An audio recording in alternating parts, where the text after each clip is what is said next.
Am I the a-hole for telling my wife that I won't be quitting my job to be a stay-at-home dad, even though she's quitting hers to be a stay-at-home mom? Basically this. My wife, 26 female, and I, 32 male, are expecting our first child in June. My wife is an orthodontist and I work in tech. Both of us earn pretty decent and contribute equally to the household. My wife has been debating whether she should take a break from her career for 2 to 3 years to focus on our baby. She's leaning more towards becoming a stay-at-home mom. I obviously would support whatever she decides. If she wants to be a stay-at-home mom for a while, that's good. And if she decides she wants to continue with her career, we have enough resources to hire a full-time babysitter. We've had many discussions over it, and it always ends up with her wanting to be a stay-at-home mom. Yesterday, she told me that she came up with this idea. She'll be the stay-at-home mom for the first 2 years, and after that, I quit my job and become a stay-at-home dad for a while. I told her that if she wants to be a stay-at-home mom, that's her choice, and I would help her with a baby in every way possible. But I don't think I'd like to quit my job. I suggested that we could just hire a full-time babysitter whenever she feels like she's ready to go back to working. My wife thought I was being mean and unreasonable and selfish, and putting my career over my family, and stormed off.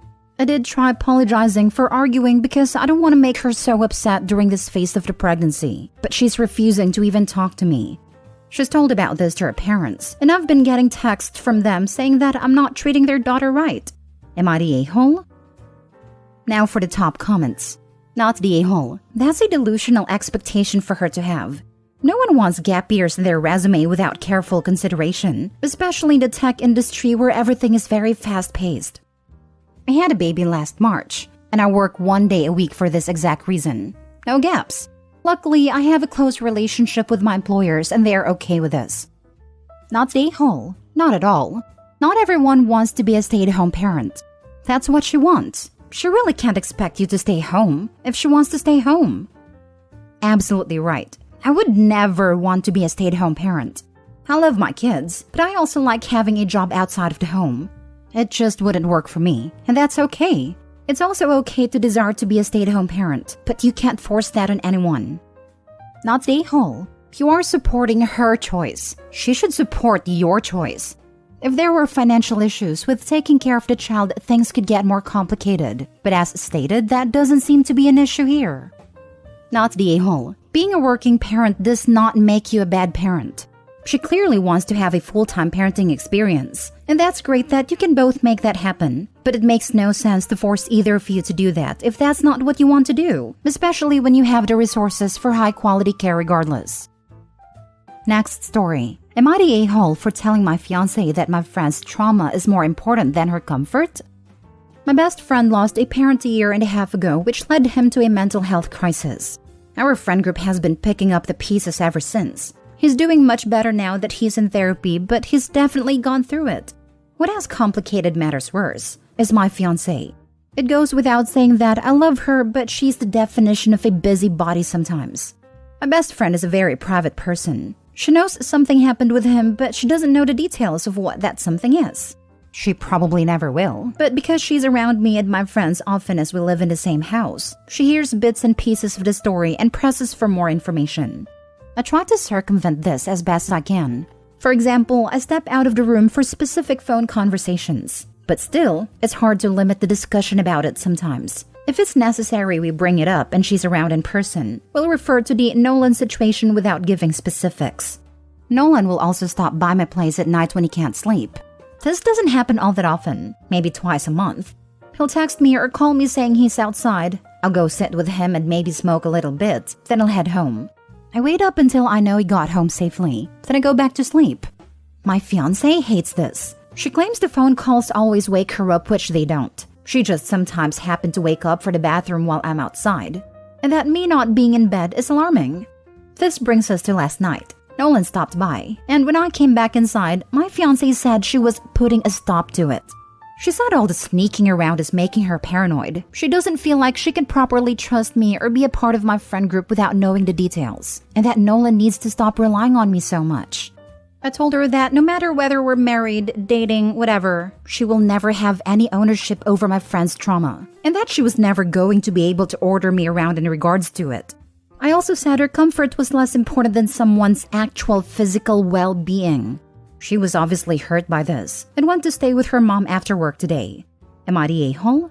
Edit. She knows Nolan lost a parent. She doesn't know the aftermath beyond the statement that he had a mental health crisis. Yes, he has specifically asked me to not tell her. You're the a-hole. Imagine everyone code talking around you. Your fiancé stepping out to take phone calls and having secret meetups in the middle of the night that you can't ask about. Being excluded and made to wonder to that degree would make anyone crazy. If she came here, I'd tell her to leave you immediately. If I were the fiancé, I'd think my partner was cheating with one of his friends, and his friends are helping to cover it up. Right? And what's with all the secrecy? You're fine telling strangers on the internet, but you can't just tell the person you're marrying that your friend lost a parent and it affected him in a really bad way. Instead, you're choosing to make her feel like she's crazy. That's the kind of behavior that wedges huge unforgivable crevices in a relationship. You're the a-hole. The issue is that Opie completely rejects her feelings and says they don't matter, which is the wrong approach. Opie doesn't have to say a thing more than what he has said, but he needs to do better in making his fiancée know that her feelings are as valid as well.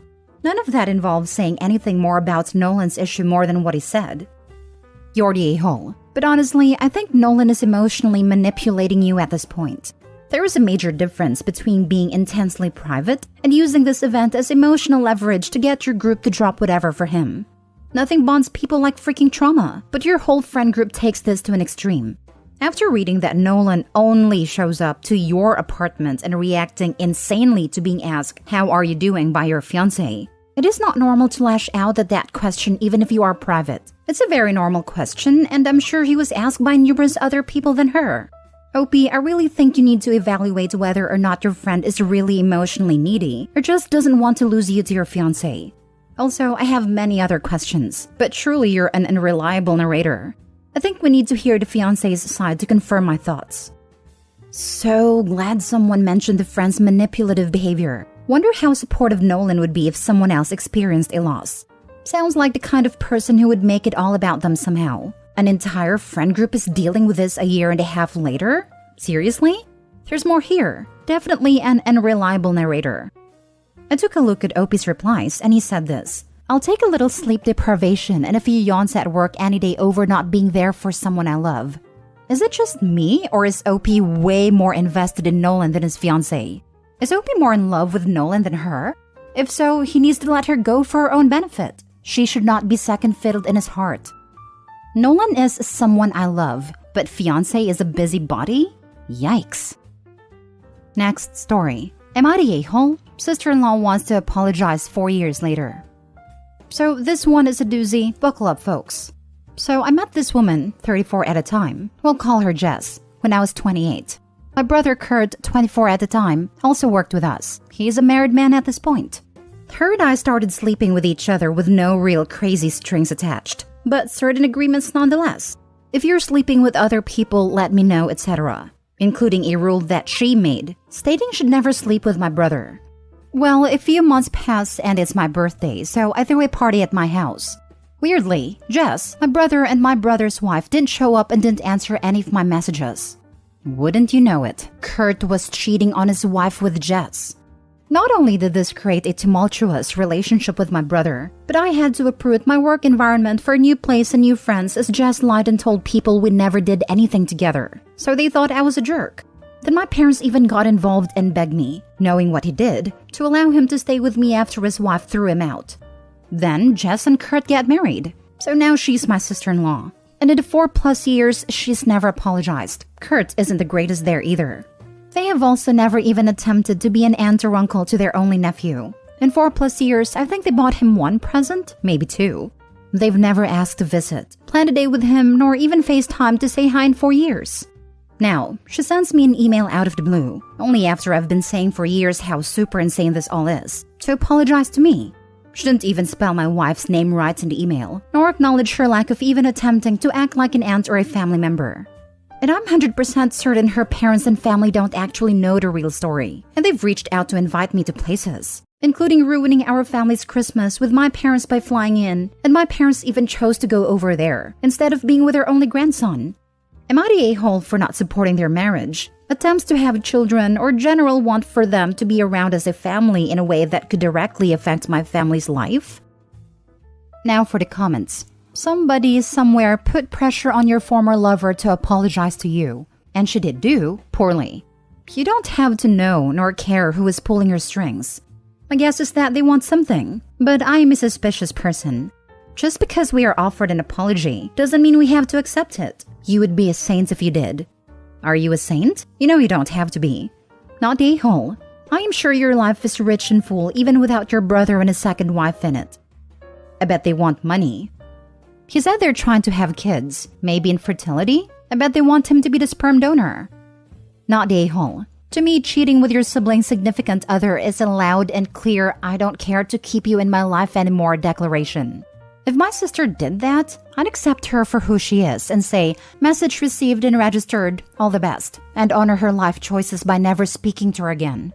Another tack you could take, ask if she's making amends by correcting prior lies she spread about you and being honest about her actions.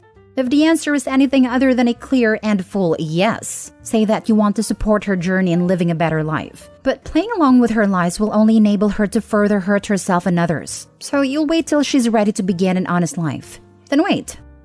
Not the a-hole. And for what it's worth, for anyone reading this, if you're hooking up with someone and she says to you out loud, "I've got a rule that I've made for myself, that I'll never sleep with your brother," you stop hooking up with that person, because that is an insane thing to say. Huge red flag in retrospect. I'm just gonna say it though, I think she's beating around the bush with this apology and wants money, like for example, money to help her have a baby. They definitely want something. People like her don't just apologize out of the blue unless it's for their own potential gain. Not the a-hole. Last story. Am I the a-hole for telling my friend she's losing friends because her world revolves around her kid? So I, 20 female, have a friend, let's call her Anne, 23 female, who got pregnant from a one-night stand. The father didn't want to do anything with the child, so she is a single mother. Her daughter, Kate, 2 years old, is really cute. I love babysitting her, but she's all Anne cares about now. For example, she often cancels meetings with friends because of her. I understand that sometimes things come up, but this happens often and she gives reasons like, "Kate is really clingy today," or "Kate really wants to go to the zoo." And even if she is there, her daughter is all she can talk about. She shows us a bunch of pictures, talks about her sleeping, eating habits, her diaper content, her favorite songs, everything. And while I would be interested in them, if you don't stop her, she can literally talk about this for hours. And even if I try to change subjects, the topic of Kate comes up again and again. A week ago, we had a 2-hour-long coffee meet. And when I asked a server for some water, she said, "I want Kate to drink more water." And then for the rest of the meet, it was about how she wants to teach Kate to drink more water. Yesterday, I babysat Kate, and I stayed there after Anne put her to sleep. We started talking, and the topic of being a single mother came up shortly. She told me how hard it is to parent alone, and how distant she feels from her peers. I tried to be emphatic, because I understand that being a young single parent is always challenging. But then she said how people show their true colors, and listed a few of our friends who have been distant with her. She called them fake friends and witches, which I don't like. I told her that most of those friends wanted to be child-free, and that maybe talking about Kate made them uncomfortable. She dismissed it, and said that if they were true friends, they would love her kid as much as her. I told her that she is having unrealistic expectations, and that just because her world revolves around Kate, it doesn't mean that everybody's too. She got really upset and accused me of shaming her for being a single mother. I told her I'm just trying to point out that not everybody cares as much about Kate as her. That her constantly talking about her kid can be tiring. She got angry and told me to leave, so I did. Today I woke up with angry messages from our friends saying that Anne is a struggling mom, and I should have shown her support. I feel bad about how I phrased it, but I don't think that I was being an a-hole here. I do understand that Kate is a very big part of her life and that she wants to talk about her, but I think there is a healthy limit to that. I am closer to Kate than most of our friends. Some of them never even met her, so it is like hearing about a stranger's every little habit all the time. But tell me, am I the a-hole?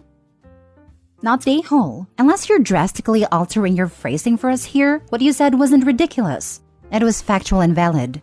She pushed and is pushing her friends away by only having one topic of conversation and expecting everyone to be as excited about it as she is. She can join a mommy group for that. OP, tell your friends they can support her better by actually babysitting for her and for hanging out with her more. You, the unsupportive friend, should take a step back and not babysit or visit as often. Not the a-hole. I think you were trying to do her a favor by telling her that when she's with friends, they want to talk about things other than her child.